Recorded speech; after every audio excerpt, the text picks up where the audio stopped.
बिस्मिल्लाहिर्रहमानिर्रहीम, अस्सलाम वालेकुम। बहुत सारी डेवलपमेंट्स हैं, जिनमें से एक तो ये कि वज़ीर आज़म पाकिस्तान कल ये बोले, टेलीग्राफ ने एक आर्टिकल शाया किया, उसमें ये लिखा, उस बात को दोहराया हवाला देकर कि जो मौजूदा आर्मी चीफ़ हैं वो इससे पहले जब DGISI थे तो उन्होंने एक रोज़ इमरान खान साहब को उनके इर्द गिर्द, बल्कि समझ लीजिए कि फ़ैमिली में ही अल-कादिर ट्रस्ट केस से भी रिलेटेड है, होने वाली करप्शन से आगाह किया। इस पर इमरान खान नाला हुए, आसिम मुनीर साहब को हटा दिया। खान साहब ने उस आर्टिकल को कोट करके कहा कि नहीं, ये गलत बात है, ऐसा नहीं है। शहबाज शरीफ साहब ने, अभी बड़ी बात है, सेटिंग यानी prime minister Pakistan floor of the house पे कह रहा है कि नहीं, असल में यही हुआ था। इमरान खान साहब ने अब तक ये नहीं बताया कि आसिम मुनीर साहब हटे तो थे बतौर DGISI, तो अगर ये वजह नहीं थी तो क्या वजह थी, खान साहब ने क्यों हटाया था। उनकी पोस्टिंग के 8 माह बाद ही, वैसे तो ऐसा होता नहीं है। और खान साहब तो वैसे भी जिसको DGISI जब फैज़ साहब को लगाया तो ना हटाने पर बज़िद थे, तो आसिम मुनीर साहब को हटाने पर क्यों बज़िद थे, क्या हुआ था। थोड़ी देर पहले फैसल औडा साहब जो कि उनकी पार्टी के रुकन थे, उन्होंने भी कहा है कि बिल्कुल ऐसा ही मामला है और आसिम मुनीर साहब को इन्हीं वजूहात की वजह से हटाया गया था। ये बहरहाल एक मामला। 2-3 डेवलपमेंट्स डिस्कस करते हैं आपसे। नंबर 1 ये भी कि पिछले दिनों में बहुत सारी ऑडियो लीक्स आई। अब इसमें जितनी भी ऑडियो लीक्स अदालत के पस मंज़र में आई थी, मसलन क्या, एक आपने सुना जनाब के लाहौर के एक जज साहब है जनाब, मुबैना तौर पर सुप्रीम कोर्ट के, उनकी बात हो रही है जनाब परवेज़ इलाही साहब से। एक आपने सुना वो साकिब निसार साहब की बात हो रही है जनाब किसी से। एक आपने सुना जनाब मुबैना तौर पे अगेन कि बंदियाल साहब चीफ मिनिस्टर पाकिस्तान की सास की बात हो रही है किसी से। तो गवर्नमेंट ऑफ पाकिस्तान ने ये किया कि एक 3 रुकनी कमीशन बना दिया है कि साहब आप इसकी तहकीकात करें, इन ऑडियो लीक्स की आप तहकीकात करें। ये 3 रुकनी जो कमीशन, इसका सरबरा कौन है, इसके जस्टिस काजी फाइद ईसा साहब। गवर्नमेंट ही कहती है कि चीफ जस्टिस ऑफ पाकिस्तान से ही रिलेटेड हैं कुछ ऑडियोज़, तो उनको तो नहीं बनाया जा सकता था, उनसे इसलिए पूछा, उनका तो बायस है इसमें, इसलिए हमने काजी फाइद ईसा साहब और 2 और जज साहबान, एक इस्लामाबाद हाई कोर्ट की चीफ जस्टिस, एक बलूचिस्तान हाई कोर्ट के, इन 3 पर मुश्तमिल हमने एक कमीशन बना दिया है, ये करें तहकीकात। इस कमीशन ने क्या तहकीकात करनी है, ये कमीशन किस बात का तयन करेगा। इमरान खान साहब ने इस कमीशन की तश्कील को सुप्रीम कोर्ट ऑफ पाकिस्तान में ये कहकर चैलेंज कर दिया है कि भाई एक तो ये तो मालूम हो, ये इख्तियार तो दो इस कमीशन को कि वो ये भी मालूम करे कि ये ऑडियोज़ रिकॉर्ड कौन करता है। हालांकि इंटरेस्टिंगली जब इमरान खान साहब खुद वज़ीर आज़म थे तो वो खुद बताते थे कि ऑडियोज़ कौन रिकॉर्ड करता है, और वो कहते थे पूरी दुनिया में होता है। ये तो अगर मेरी राय पूछे तो मैं कहूँगा कि मतलब आज जो वो कह रहे हैं वो सही है, उस वक्त जो कहते थे वो गलत है कि भाई एक सिटिंग प्राइम मिनिस्टर कह रहा है कि मेरी भी ऑडियोज़ रिकॉर्ड होती हैं और ये लोग करते हैं, बिल्कुल ठीक करते हैं, तो वो पूरी दुनिया में होता है। लेकिन आज खान साहब कह रहे हैं कि तो गैर आईनी है, ये तो चेक करो, ये तो बताओ कि ये ऑडियोज़ रिकॉर्ड कौन करता है। पहले आप ज़रा एक लम्बे रुक के देखें कि जब खान साहब वज़ीर आज़म पाकिस्तान थे किस तरह he was very comfortable with it कि भाई ऑडियो कौन, आज जो पूछ रहे हैं मालूम करो ऑडियो कौन रिकॉर्ड करता है, वो खुद बताते थे कि ऑडियो ये रिकॉर्ड करते हैं और ये तो पूरी दुनिया में होता है, इट इज़ ओके। देखिए हमारी ISI है, ये दुनिया की एक आउटस्टैंडिंग इंटेलिजेंस एजेंसी है। ओके। तो अब जो मैं करता हूँ, जो मैं टेलीफोन करता हूँ, जो भी मुझे कांटेक्ट करता है, सब कुछ ISI को पता होता है। अच्छा। IB को भी पता होता है, ISI को भी पता होता है। वैसे टेक्निकली पता होना चाहिए, बिल्कुल। प्राइम मिनिस्टर क्या कर रहा है उसके पता होना सिर्फ चाहिए। नहीं, देखो मंसूर, ये याद रखो, आज डोनाल्ड ट्रंप हो या जो बाइडन हो, ये जो करेंगे CIA को पता होगा, क्योंकि वो प्रोटेक्ट करना होता है ना उन्होंने। एजेंसी का ये भी काम होता है कि अपने मुल्क के सरबराह को प्रोटेक्ट करें। जो प्रोटेक्शन देंगे तो जाहिर है इंटेलिजेंस कौन क्या कह रहा है उनके मुतालिक, सो उनको सब कुछ पता होता है। हम नहीं, दुनिया के अंदर जो भी मुल्क है, तकड़ा मुल्क है जिनकी इंटेलिजेंस है, उनको हमेशा अपने सरबराह को प्रोटेक्ट करने के लिए हर इंफॉर्मेशन पता होती है। खान साहब वज़ीर आज़म थे, वो कह रहे हैं दुनिया भर में ही होता है। मुझे बहरहाल याद नहीं पड़ता कि दुनिया के किसी वज़ीर आज़म ने, मैं गलत हो सकता हूँ, मुझे याद नहीं, मैंने नहीं देखा कम से कम, कि इस तरह ऑन एयर आके वो रिकॉर्ड पे कहो कि वो रिकॉर्ड करते हैं और उसको जस्टिफाई भी किया हो इन अ वे कि ठीक है होता है, मसला क्या है। तो बहरहाल तो ये कमीशन क्या करेगा, ये एतराज़ कितना दुरुस्त है कि जनाब हुकूमत सुप्रीम कोर्ट ऑफ पाकिस्तान के चीफ जस्टिस से पूछे बगैर काम कर नहीं सकती। ज़रा इससे बुनियादी कुछ सवालाती जवाब अभी लेते हैं। सियासत में बहुत कुछ चल रहा है, उस पर ही बात करेंगे।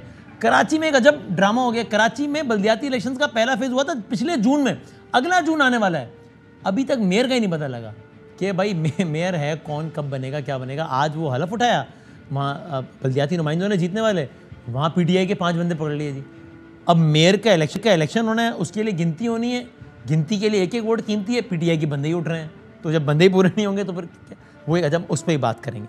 ज़रा ऐसा करते हैं, सबसे पहले हमारे साथ लीगल एक्सपर्ट हैं, उनकी मौजूद है। पहले ज़रा पॉलिटिकल हवाले से क्विक हमें बात कर लेते हैं असद कैसर साहब से, जो कि फॉर्मर स्पीकर हैं नेशनल असेंबली के सीनियर रहनुमा पाकिस्तान तहरीक इंसाफ के।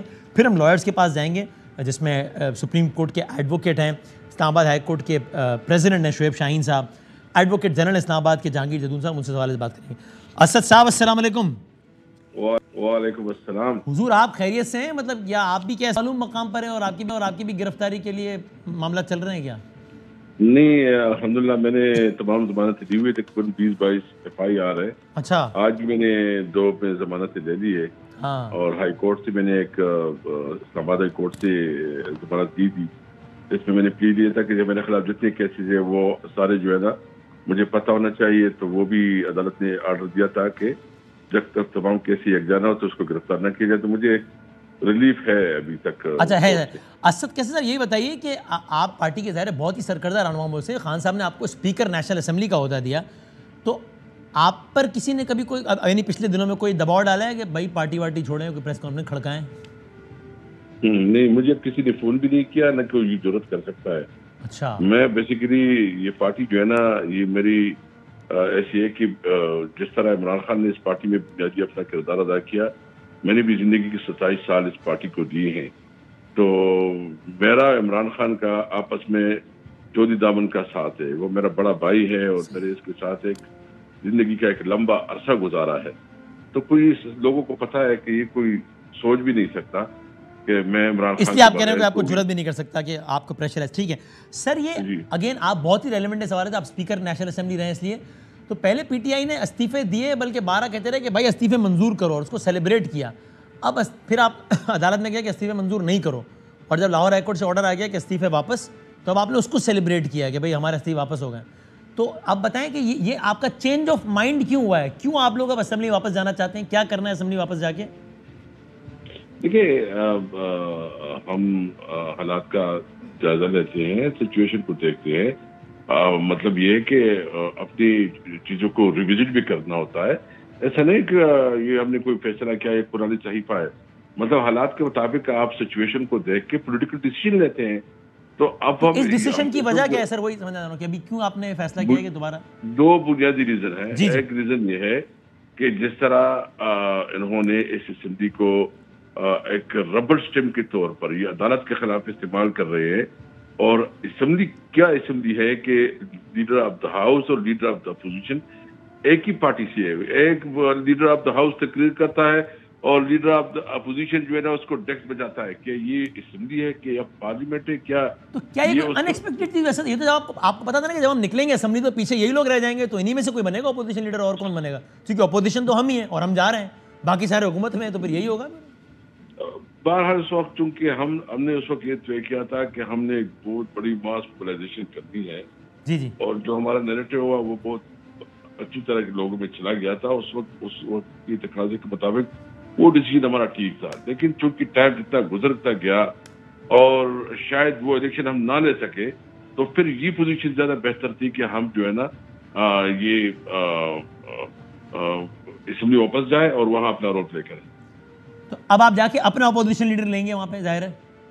जी, अपना अपोजिशन लीडर। और इसका मतलब ये होगा कि जब ये असेंबली एक्सपायर हो जाएगी अगस्त के वस्त में, तब जो है वो जो निगरान हुकूमत बनेगी अगले इलेक्शन से पहले, वो वजीर आजम और आपके अपोजिशन लीडर की मुशावरत से बनेगी। अब बिल्कुल ये हमारा कानूनी हक है। और इस वक्त जो कुछ हो रहा है बिल्कुल गैर कानूनी, गैर आईनी हो रहा है। मुल्क को इन्होंने तमाशा बनाया हुआ है। मुल्क में आप देख रहे हैं कि मुल्क की इकोनॉमी बैठ गई है और ये जो है ना पीटीआई को खत्म करने के दर पे है। सही है सर, ये बहुत बात चली हुई है sir. Again you being the core member of Imran Khan team, ये आप बताइएगा, चूंकि अब ये बात तो पब्लिकली हो रही है ना, इसलिए आप बताइएगा कि ये जब डीजी ISI थे आसिम मुनीर साहब, तब क्या वजह बनी थी उनको ओहदे से बरतरफ करने की? टेलीग्राफ ने आर्टिकल लिखा कि भाई वो उन्होंने करप्शन के बारे में बताया, खान साहब ने कहा ये वजह नहीं थी, लेकिन हटाया तो था। तो क्या वजह थी? डिस्कस हुई होगी ना, जाहिर है बात।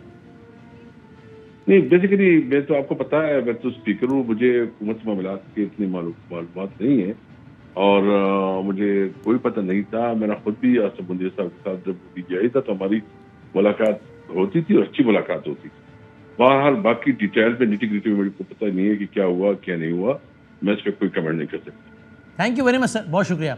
साहब साबिक स्पीकर कौमी असेंबली हमसे बात कर रहे थे सियासी मामलात में। बहुत बहुत शुक्रिया। एतजाज़ एहसन साहब हैं हमारे साथ, बाकी जहांगीर जैतून साहब और शुएब शाहीन साहब, सबका सर बहुत बहुत शुक्रिया। एतजाज़ साहब, सर क्विकली अगर मैं आपसे पूछ सकूं, ये बताइएगा, हुकूमत ने चीफ जस्टिस ऑफ पाकिस्तान को बताए बगैर 3 रुकनी कमीशन बना दिया है, तो स्ट्रेट सवाल मेरा ये कि ये एक रीत रही है कि चीफ जस्टिस को बताकर या उनसे पूछकर ही कमीशन बनाया जाता है या आईनी तौर पर हुकूमत पाबंद है, यानी ये काम ही गैर आईनी हुआ है कि आप चीफ जस्टिस को बताया बगैर बना ही नहीं सकते? ये सिर्फ एक रीत की खिलाफ वर्जी हुई है या आइन की खिलाफ वर्जी हुई है? ये आइन की खिलाफ वर्जी हुई है। अच्छा, क्योंकि बहुत सारे मुकदमात हैं, महमूद खान अचक रई वाला, अजीजुल्लाह मेमन वाला, जिनमें और कोई 10-12 बड़ी जजमेंट है, ये जिनमें इंडिपेंडेंस ऑफ द जुडिशरी का प्रिंसिपल बड़ा स्ट्रांगली इन्वोक किया गया है। और काजी फैज ईसा की भी जजमेंट है कि independence of the judiciary, autonomy of the judiciary and independence को बहुत वाज़ेह अल्फाज में, बड़े जोरदार अल्फाज में ठीक है, रीटरेट किया गया है और उसकी तकरार की गई है। सही। और ये डायरेक्टली इसके खिलाफ वर्जी करता है इंडिपेंडेंस ऑफ द जुडिशरी। एक जो काजी साहब के बारे में मैं तो बड़ा हैरान हुआ, मुझे तो बहुत हैरत हुई है कि वो किस तरह चले गए कि उन्होंने इसे कबूल किया। हाँ, बिल्कुल कबूल नहीं कर सकते। माजरत करनी चाहिए थी आपके ख्याल में उन्हें? नहीं, उनको माजरत क्या, उनको साफ इनकार करना चाहिए था, कहना चाहिए था कि चीफ जस्टिस नॉमिनेट करेंगे। और चीफ जस्टिस को गवर्नमेंट लिखा करती है, पर आप वसीम, ये तो आज मतलब पाकिस्तान सरजमीन बेआईन हो गई है। कोई आइन नहीं है, कोई परवाह नहीं। वो बैठे हुए पंजाब और सरहद में, वो खैबर में बैठे हुए ऐसे मुजरा आला जिनके लिवर खत्म हो गया, जिनकी कोई जवाब नहीं है उनके पास उस पर होगा अहकामात चलाने पे। और किसी मशीनरी, किसी कारिंदे का, किसी अफसर का ये कोई फर्ज नहीं है कि उनकी बात माने। सर इसी से रिलेटेड इत्तलात साहब ये भी समझाइए कि अभी आपने कहा सरजमीन बेआईनी हो गया है, आइन कहता है 90 दिन में इलेक्शन होना है, वो ज़ाहिर नहीं हुआ। वो मैं पूरी कहानी नहीं दोहराता। अब बताइए, आज की तारीख में कि सुप्रीम कोर्ट की दी हुई तारीख भी गुजर गए, 90 दिन तो पता नहीं कब के गुजर गए। क्या ये हुकूमत, स्ट्रेट सवाल है, क्या ये हुकूमत जिसके सरबराह शहबाज शरीफ हैं, ये इलेक्शन ना कराने की पादाश में सुप्रीम कोर्ट ऑफ पाकिस्तान के हाथों नाअहल भी हो सकती है मुस्तकबिल करीब में? इसका इम्कान है या ये बईदस इम्कान है? ये तो इसी पे हो सकती है जिसपे काजी फैज जिस कमीशन पे जा बैठे हैं। ऑडियो टेप करना, ऑडियो और वायर टैपिंग करना इतना बड़ा संगीन इल्जाम है कि, और ये तो खुद ही मान रहे हैं क्योंकि वायर टैप इन्होंने खुद पेश किए और कमीशन के आगे भेजिए कि ये खुद ही तस्लीम कर रहे हैं कि इन्होंने वायर टैप। और इस पे मोहतरमा बेनजीर भुट्टो का जो केस है 1998 में रिपोर्टेड है, 1997 की जजमेंट है, उसमें वो कहते हैं कि जो हुकूमत और असेंबली भी, हुकूमत बर्खास्त की जा सकती है और असेंबली तहलील की जा सकती है सिर्फ इसी एक इल्जाम पे के वायर टैपिंग की करती अच्छा, है। ये हो सकता है आपके ख्याल में, लेकिन आपको ये होता नजर भी आता है मुस्तकबिल करीब में? होना चाहिए, मेरा ख्याल है होना चाहिए, पे कोई रिकमेंडेशन करनी चाहिए किसी को, यानी और जाना चाहिए को, हुकूमत को या वज़ीर-ए-आज़म को घर भेजना चाहिए इस जुर्म की पादाश में। हाँ, बिल्कुल। और अगर ये होगा तो you will not be surprised. देखे ना, बेनजीर भुट्टो के लिए और आइन और कानून और शहबाज शरीफ के लिए मुख्तलिफ कानून तो नहीं हो सकता। ठीक है sir, thank you sir, thank you very much, बहुत शुक्रिया एहसन साहब की सुनी। अब ये चाह रहे थे कि हम लीगल एक्सपर्ट्स की राय लें मुख्तलिफ। जदून साहब आप बताइएगा, और शुएब शाहीन साहब आप यहाँ बैठे हैं, कि इत्तेज़ा एहसन साहब ने कानूनी हवाले देकर कहा यार हम तो कानून के तालिब इल्म ही नहीं है। मैंने कुछ लॉयर्स से सुना कि भाई ये एक रीत है, उसकी खिलाफ वर्जी ज़रूर हुई है, लेकिन इत्तेज़ा साहब जो हवाले दे रहे थे तो उसकी बुनियाद पर वो आर्ग्यूमेंट स्टैब्लिश करते हैं कि भाई तो आइन की खिलाफ वर्जी हुई। अब इत्तेज़ा साहब नहीं है तो हम डायरेक्ट उनको एड्रेस नहीं करते, लेकिन आप इस आर्ग्यूमेंट का जवाब दे दें, आपकी क्या ओपिनियन है कि आइन की खिलाफ वर्जी कर दी है गवर्नमेंट ने? जी बिस्मिल्लाहिर्रहमानिर्रहीम। देखें, आइन की खिलाफ वर्जी कोई भी नहीं है। आपने बेसिकली देखना है कि जो इंक्वायरी कमीशन बना है किस लॉ के तहत बना है। हाँ। तो अभी जो प्रिवेलिंग लॉ है वो इंक्वायरी कमीशन एक्ट 2017 है। जी हाँ, उसकी सेक्शन 3 को आप पढ़ें खुद भी, अभी आप गूगल करें तो आपके पास ये आ पढ़ा हुआ है जाएगा। मेरे सामने। बिल्कुल। तो सेक्शन 3 में देखें तो फेडरल गवर्नमेंट के पास पावर है और स्टैट्यूटरी पावर है, कानून के तहत पावर है, और ये जो कानून बनता है ये आइन के तहत ही बनता है। तो उसके आज दिन तक किसी ने इस एक्ट को चैलेंज नहीं किया कि ये गलत है। तो उसके तहत जो है गवर्नमेंट जो है वो इंक्वायरी कमीशन बना सकती है और जिसको चाहे वो नॉमिनेट कर सकती है। शुएब साहब, ठीक है? आपकी भी इस पे यही राय? फिर मैं एक एक करके चलता हूँ। इस नुक्ते पे आपकी भी यही राय है जो जदून साहब की? आपकी मुद्दा मुख्तलिफ है?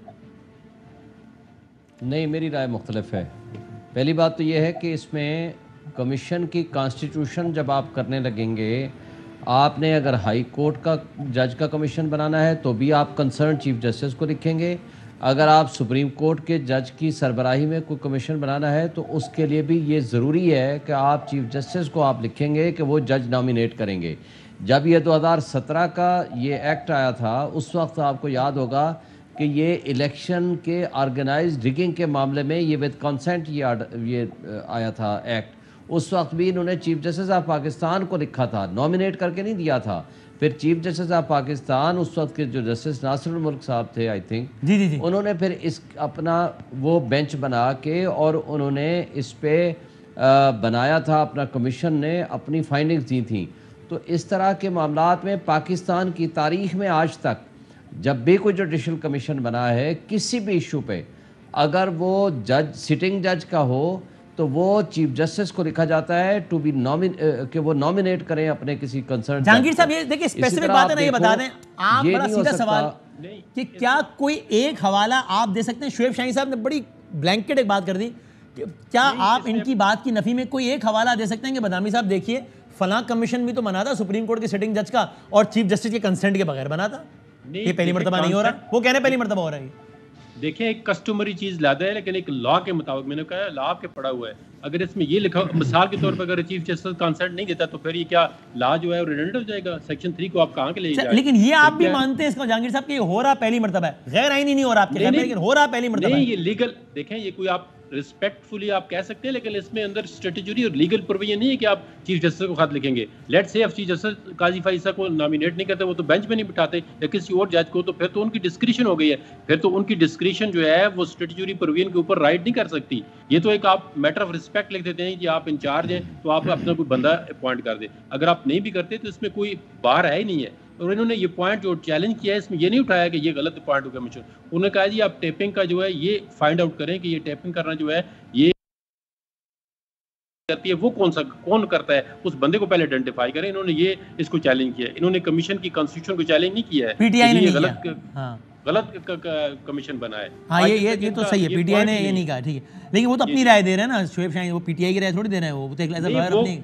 देखें, वो एक कस्टमरी हो सकता है कि आप एक मैटर ऑफ रिस्पेक्ट आप कहते हैं कि जज को नॉमिनेट करते हैं तो चीफ जस्टिस को। ये इंटरेस्टिंग है जहांगीर साहब कि आप भी ये मान रहे हैं कि हो रहा पहली मर्तबा है, ठीक है, आप ये कह रहे हैं कि विद रिस्पेक्ट, ये कह रहा हूं गलत नहीं हो, ये गलत नहीं हो रहा, लेकिन हो रहा पहले, यानी रीत के खिलाफ जरूर है, ऐसा हुआ नहीं है पहले कभी, कानून के खिलाफ नहीं है। सही है। अच्छा, अब ये बताएं शुएब साहब, आपके ख्याल में इसको अब ये कल कहती है मिसाल 27 को अगला इजलास है कि साकिब निसार साहब को कहते हैं आए जी, तो और ये नहीं आते, मिसाल है कोई भी नहीं आता XYZ, तो क्या हो सकता है?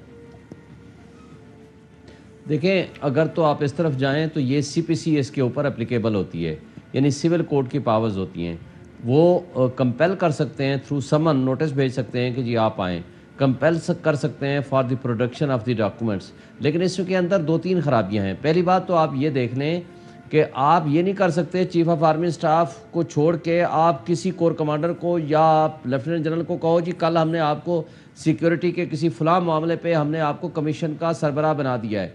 आपने इदारे के सरबराह को लिखना होता है। जो रज़ा साहब कह रहे थे वो इंडिपेंडेंस ऑफ जुडिशरी के कॉन्सेप्ट के ख़िलाफ़ है।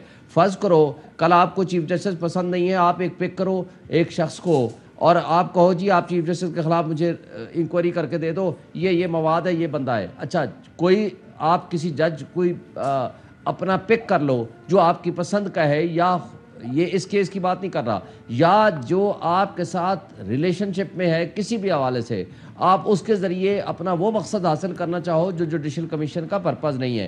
ये इसलिए कि सेटल्ड प्रिंसिपल्स हैं जिसको आपने फॉलो करना होता है। ये इंडिपेंडेंस ऑफ जुडिशरी के खिलाफ है कि आप सिटिंग चीफ जस्टिस के होते हुए आप किसी को मार कर दो कि जनाब आप फला इंक्वायरी। सर इसमें तो बात हो गई ना, ठीक है। अब वो जो मैंने कहा कि इंक्वायरी मार की थी, अब तो ये बन गया। अब या तो ये होगा कि सुप्रीम कोर्ट इसको उड़ा देगी तो बात ही खत्म, अगर नहीं उड़ता जी तो, ये तो फिर कोई नहीं आता, पहली तो राय तो क्या हो सकता है?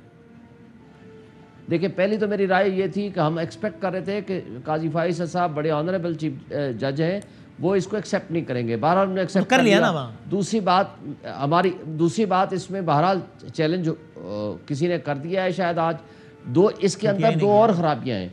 TOR में ये नहीं है कि ये किसने बनाई है ऑडियो और लीक किसने की है। ये स्टेट है, स्टेट की रिस्पॉन्सिबिलिटी है कि वो आकर बताएं, और ये इसके TOR में ये ना लिखना, तो ये बेसिकली सुप्रीम कोर्ट के जजेस के जो केसेस हैं जिसमें आप अगर बेनज़ीर भुट्टो वाला केस उठाएं या आप इसमें अरशद मलिक वाले केस में जो प्रिंसिपल्स आए हुए थे, ये उसकी वायलेशन में है। ये जो TOR है, अच्छा जदून साहब मुझे अब आखिर में इसके अंदर गलती है, इसके अंदर एक तीसरी गलती है। एक से वसीम, एक मिनट से आधा मिनट, इसमें यह खराबी है कि जजेस के कंडक्ट के मुतालिक भी ये इशू है। वो आर्टिकल 209 के अलावा किसी भी इस तरह के जुडिशल कमीशन के जरिए किसी जज के कंडक्ट के बारे में आप इंक्वायरी नहीं कर सकते अनटिल एंड अनलेस वो जो इंक्वायरी कमीशन है या इंक्वायरी कमेटी है या जिसको आप काउंसिल कहें, वो सुप्रीम जुडिशल काउंसिल के अलावा किसी भी कमीशन के जरिए जजेस के कंडक्ट के मुतालिक आप उनसे वेरीफाई नहीं करा सकते। इसलिए इसके अंदर इनहेरेंट गलतियां हैं। मैं समझता हूं कि जो चैलेंज हुआ है, मुझे नहीं पता कि क्या क्या हमने ग्राउंड्स लिए हैं। सर उन्होंने PTI ने चैलेंज किया है, मुझे करेक्ट करेंगे जदूदा में गलत हूं, और उन्होंने इस ग्राउंड पर नहीं किया, यानी कमीशन जिन पर आप कह रहे हैं वो ये कह रहे हैं कि भाई TOR में ये शामिल क्यों नहीं है कि रिकॉर्ड किसने किया, ये भाई ये भी क्या शामिल करो, वो ये कह रहे हैं। इमरान खान की ट्वीट्स का भी ऑफिशियल सीक्रेट एक्ट की वायलेशन है। सही है वसीम एक, अच्छा ये आप कह रहे हो, वो नहीं कह रहे ऑफिशियल सीक्रेट एक्ट उन्होंने नहीं कहा, अगर मैं सही है हूं तो अच्छा जदून साहब अब तो मामला चल पड़ा है ना, अब तो उन्होंने सारा बता भी दिया, आज की समाअत भी हो गई। आप मुझे बस आखिर में बता दीजिए कि ज्यादा से ज्यादा ये कमीशन, चूंकि उन्होंने कहा हम किसी को सजा तो नहीं देंगे यहाँ पे, बल्कि जो कोई आएगा वो भी मुल्जिम ना समझा जाए और एज ए मुल्जिम ट्रीट भी नहीं किया जाएगा, तो ज्यादा से ज्यादा ये कमीशन किसी भी फर्द के खिलाफ, मिस्टर एक्स के खिलाफ क्या कर सकता है? ये देखिए, मैं आज इसकी जो प्रोसीडिंग हो रही थी उसमें मौजूद था, तो उन्होंने कहा जी हम किसी बंदे को एज ए एक्यूज समन नहीं कर रहे। लिख भी दिया उन्होंने। जी लिख भी दिया है। बेसिकली ये फैक्ट फाइंडिंग है कि एक बंदा जो है एज ए विटनेस आएगा, उसको बताएंगे कि ये कन्फ्रंट करेंगे कि ये आपकी वीडियो है, ये हमने फोरेंसिक कराई है जो पंजाब फोरेंसिक लेबॉर्ट्री उससे, और ये ठीक है, तो आपके मुताबिक क्या है? वो कहेगा जी ये तो कट एंड पेस्ट है, मैं तो इसको मानता नहीं हूँ। तो फिर वो कमीशन उसको कन्फ्रंट करेगा कि ये वाली एजेंसी है, इसने वेरीफाई किया है। देखिए ना, यस को नो और नो को यस, बाज़ का इस तरह होता है ना कि जो कट एंड पेस्ट कर देते हैं। आजकल टेक्नोलॉजी आपको पता है बहुत आगे चली गई है, तो वो बेसिकली ये फैक्ट फाइंडिंग कर रहे हैं कि ये जो ऑडियो लीक्स हुई हैं या ऑडियो टेप्स आई हैं ये आपकी हैं। अगर वो आके एडमिट कर लेते हैं जी हम आपके, तो वो फैक्ट फाइंडिंग दे देंगे कि ये करेक्ट थी, ये इन बंदों ने आके एडमिट किया है और ये इनकी अपनी है, इसमें कोई डॉक्टर नहीं की गई, कोई उसमें कट एंड पेस्ट नहीं किया गया। और उसका आगे असर क्या होता है, ये किसी अगर कोई इसको कोई रेफरेंस बनाती है गवर्नमेंट या इस पे कोई उसकी बुनियाद पर, सही है। और आखिरी वो जो मैंने शुएब साहब से पूछा, कोई बंदा नहीं आता। अच्छा उन्होंने लिखा भी है कि भाई हम उम्मीद, हमारे पास इख्तियार है, लेकिन हम उम्मीद करते हैं कि हमें किसी को ज़बरदस्ती नहीं बुलाना पड़ेगा, सब खुद ही आ जाएंगे, लेकिन कोई नहीं आता। फिर वो सारे तरीके भी आजमा लिए कि नोटिस चस्पा करवा दिया, ये वो। तो हद क्या है, आखिरी काम क्या कर सकता है ये कमीशन किसी ऐसे बंदे या साहिबा के खिलाफ जिनको बुलाया जाता है और वो नहीं आता? फिर क्या कर सकते हैं? देखिए उन्होंने ये किया है कि उन्होंने सिर्फ इसलिए सारे मोड ऑफ समन जो है सर्व किए ताकि ये जो इंक्वायरी कर रहा है कमीशन, इसकी प्रोसीडिंग को डिले या प्रोलॉन्ग न किया जाए एक टाइम फ्रेम के अंदर। उन्होंने कहा जी अगर कोई बंदा नहीं आता, कहता है जी वो मुल्क से बाहर है या मौजूद नहीं है, तो उसको 2-3 दफ़ा रिपीट करें एक ही दिन के अंदर या 2 दिन के अंदर, फिर उसके गेट के सामने जो है उसके स्पान कर दें नोटिस और उसका एक फोटोग्राफ लेके व्हाट्सएप कर दें। तमाम मोड के जरिए उनको समन सर्व के जो मैटर करते हैं। हाँ, फिर भी नहीं आया तो क्या? फिर भी नहीं आया, इस तरह अगर तो क्या नहीं आता, ये प्रिज्यूम किया है कि उसके डिफेंस में नहीं ये चीज़ ठीक है, फिर वो फोरेंसिक जो भी लेबॉर्ट्री का जो एक्सपर्ट होगा वो भी इस कमीशन के अंदर परमानेंटली बैठेगा और कमीशन उस पर क्वेश्चन करेगा कि आपने किस टेक्नोलॉजी के जरिए, आपके पास क्या सोर्स था कि आपने इसको वेरीफाई किया। उसकी एब्सेंस में भी इस पर फैसला हो जाएगा, कार्रवाई आगे बढ़ेगी। मतलब एक वो देखे ना, उसकी एब्सेंस में यही होगा कि जो एजेंसी थी वो वेरीफाई कर लेगी। अगर बंदा खुद नहीं आता जानबूझ के, इसका मतलब है वो डिफेंस में नहीं आना चाहता, तो उसकी ये बात ठीक है। साइलेंस को अप्रूवल ही समझा जाता है कि बंदा साइलेंटली और बगैर उसके किसी इले उजत के नहीं आ रहा, तो इसका मतलब ये है कि वो उसी की वीडियो है, वो इसको थैंक यू वेरी मच, बहुत शुक्रिया, बहुत शुक्रिया तमाम आईनी माहिरीन का, बहुत शुक्रिया। एक ब्रेक लेते हैं, एक अजब सूरत हाल है कराची में, उस पर बात करते हैं ब्रेक के बाद।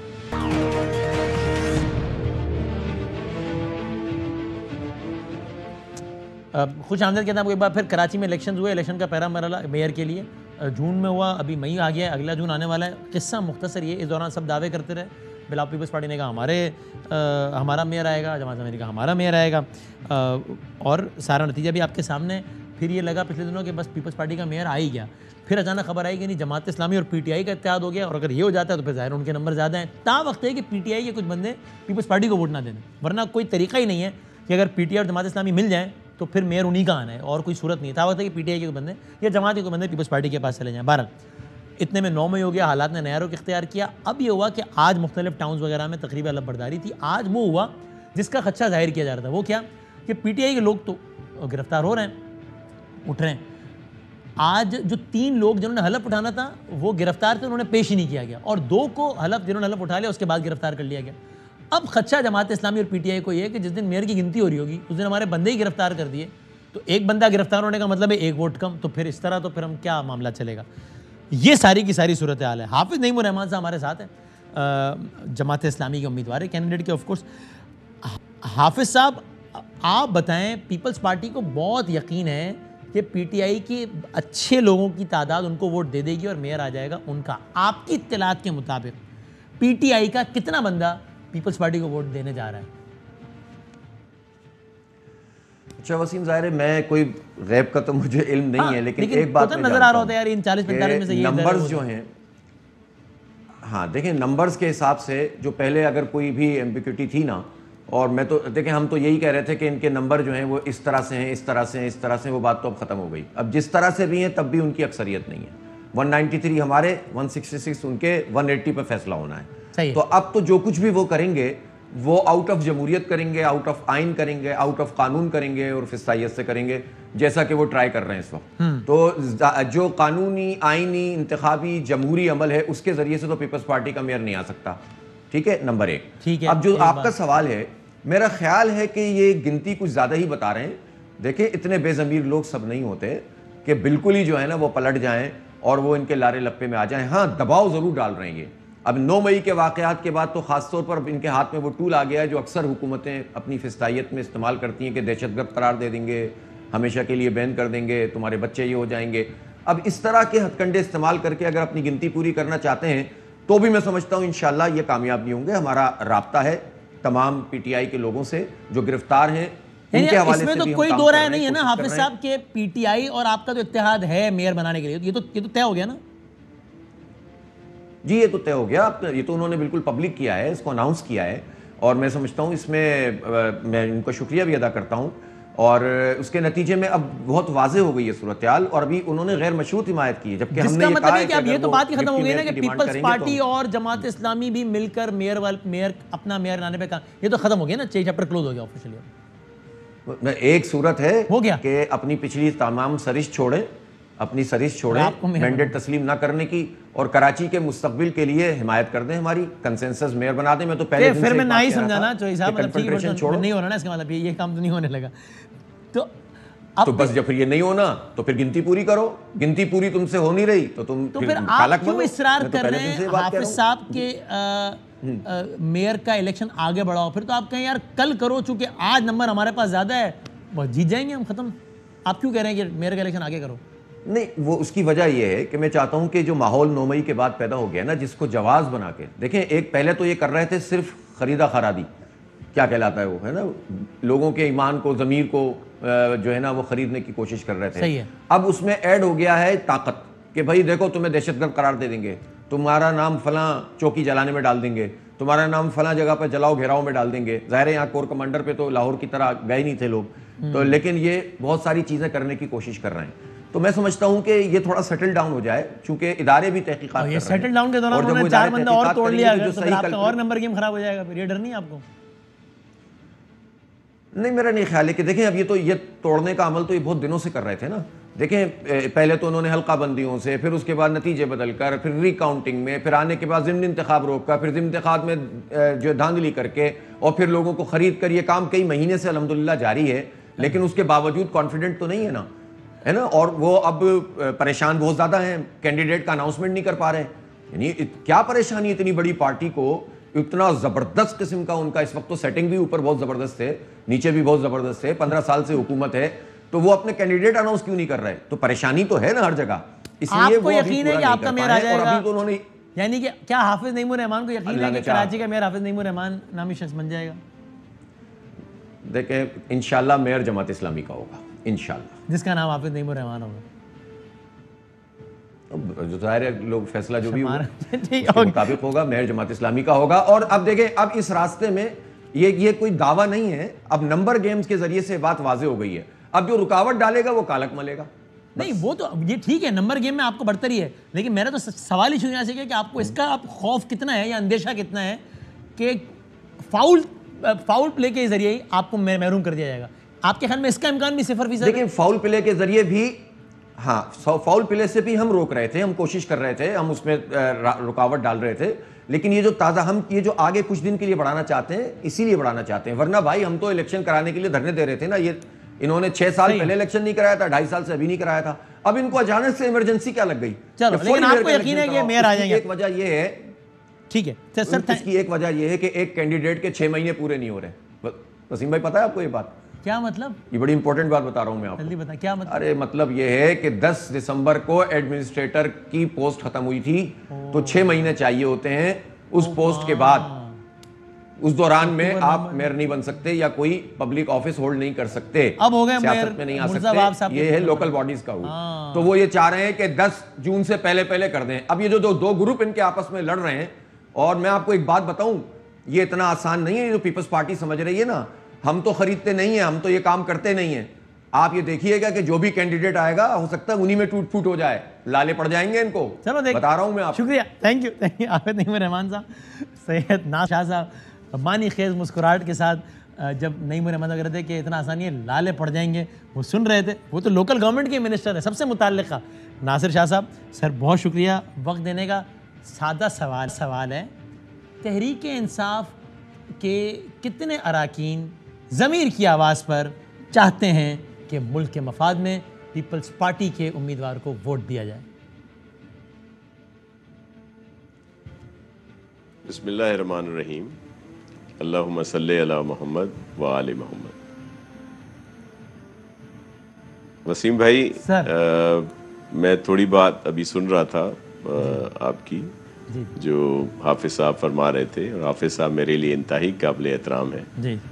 और वो जो आज उन्होंने बातें कर रहे थे, हम पर तो कोई इल्ज़ाम लगा रहे थे ख़रीद व फ़रोख्त का, और ख़ुद वो ये मान रहे थे कि वो लगाई बुझाई कर रहे हैं और इंतशार फैला रहे हैं जो पीपल्स पार्टी के अरकान है उसमें। तो चले, इशू ये है कि ये सिर्फ इल्ज़ामात की सियासत है। अच्छा, पॉइंट स्कोरिंग कर रहे हैं, पॉलिटिकल पॉइंट स्कोरिंग कर रहे हैं।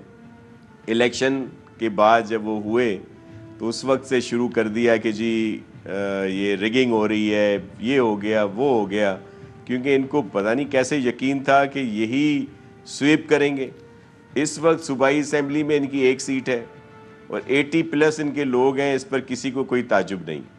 पाकिस्तान पीपल्स पार्टी के कराची में ही 5 MNA हैं, बहुत सारे MP हैं। इतने अरसे से हम लोग यहाँ पे काम कर रहे हैं, और अगर हमारे 100+ आए हैं तो हम पर इल्जामात लगा दिए जाते हैं। नासिर सर सही है, लेकिन नासिर देखिए वो एक दावा कर रहे हैं, आप उसको उसकी तरदीद करें अगर कर सकते हैं। वो दावा फैक्ट बेस्ड है। वो दावा ये है कि भाई अगर तहरीक इंसाफ और जमात इस्लामी मिल जाएं तो फिर पीपल्स पार्टी अपना मेयर सिर्फ एक सूरत में ला सकती है, वो क्या?